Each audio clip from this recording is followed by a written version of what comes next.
In this tutorial, we're going to look at a really powerful tool in Adobe Illustrator called Image Trace.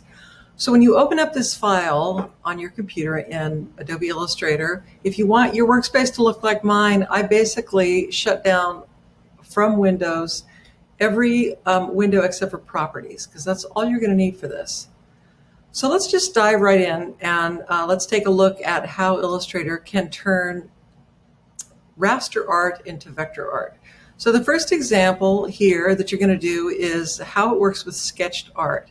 Now, the first thing you do is you have to select it using the selection tool here. Quick key V is in Victor. So click it, and then when you wake that up in the properties, Illustrator has detected that you have selected an object that is a non-vector object, and it's going to ask you if you would like to image trace it. So we're going to say yes, and then a dialog box kind of drops down.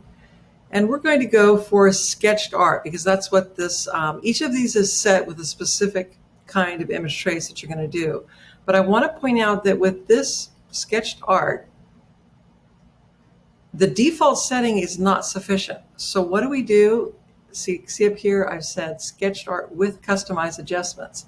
So before you hit expand, which you have to do every time you use this function because it gives you a preview, it doesn't actually convert it to vector art until you expand it. But let's look here. We've selected sketched art, but I'm going to open this up for some fine tuning. Now, my best advice to you is play around with these. It'll take a second to render, but see, as soon as I move the threshold up, it really started to give me more detail. Now, paths are set at medium. A higher value means a tighter fit, more detail.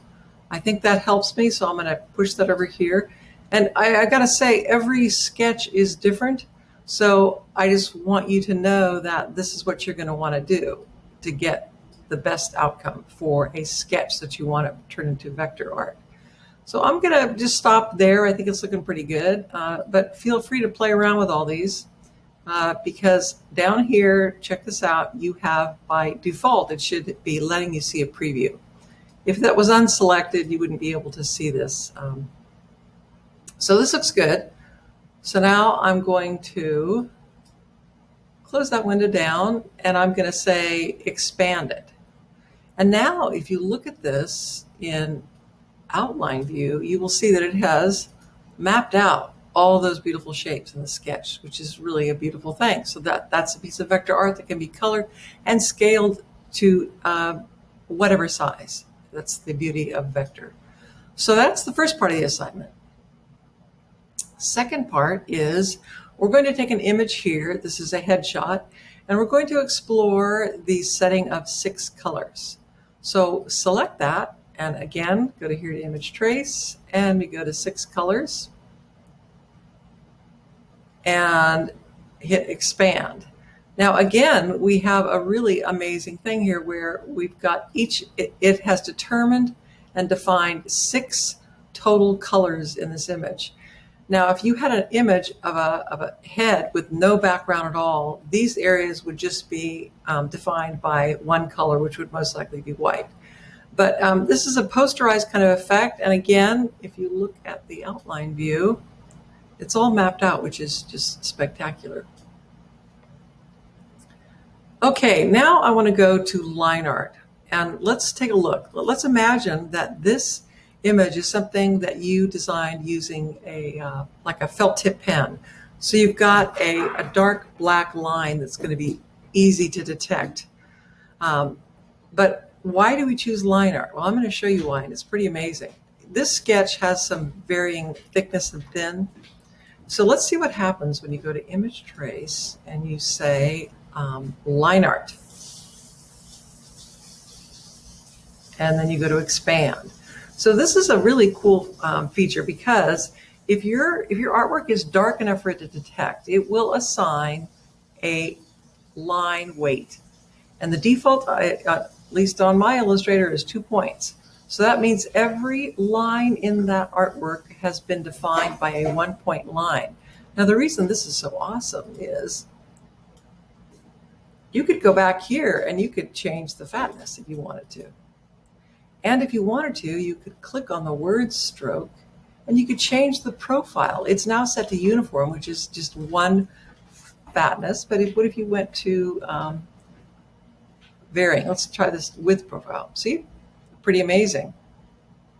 And again, totally, it's up to you. But this is a really, I think, an underused setting in image trace line art. So the advice here is just make sure that there's sufficient contrast in the image so that it can detect a line of some type.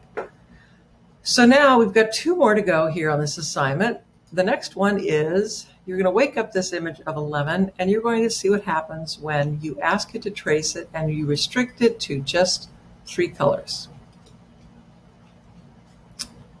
It's thinking, and then you hit expand.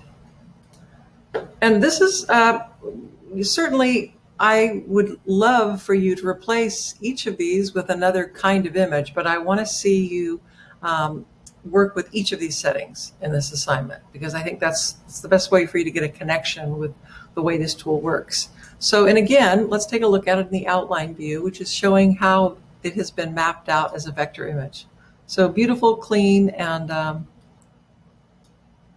if you wanted to, you could wake up that, and there's a cool feature in Illustrator called Edit Color.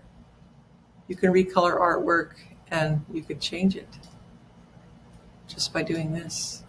And because, check this out, because this chain is chained, all the relationships of these different values will stay connected, okay? Pretty cool. If you wanted to alter one area of that, you could unlink this, and then when you move this around, the other colors don't change. So I'm going to just reset this, and just wanted to take you off in the weeds there for a second because I think that's a cool feature.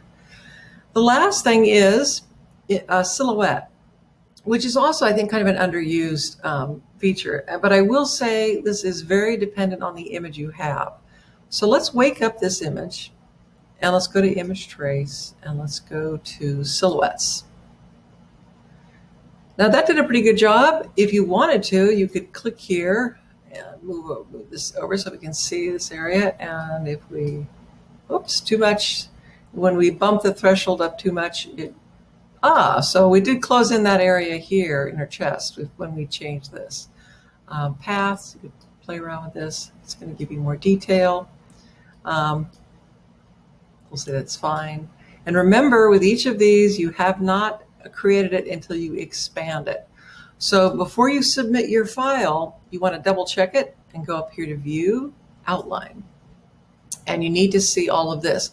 I do want to point out here, actually, I'm glad I pointed this out, because let's go back to Preview.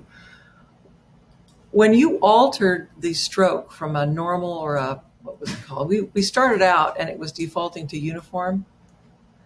And even at that state, that's not really completely mapped out. It's just going to show you an outline view, just a single line. But we want it to be completely mapped out to show the thickness. So I'm going to pump this up a little bit in size and just so you can see. You need to go to Object and you need to go to Expand. And by default, it will expand any fill and any stroke. Leave it at that. That's cool. Click OK. And now let's look at it again in Outline View. And yes, beautiful mapped out vector art. So if you want to swap out these images, go for it. But I want to see these settings so that you can understand the difference of these. And just a little tip here that each of those reference images was locked. So what that means is if I go to revert, which is always a good thing to do, which takes you back to the pristine state of the file before we started tinkering with it. So that's how it looked originally. I do want to point out, they weren't unlocked. My bad, they weren't unlocked. So you could just delete these if you wanted to and do your thing with another image. So have fun.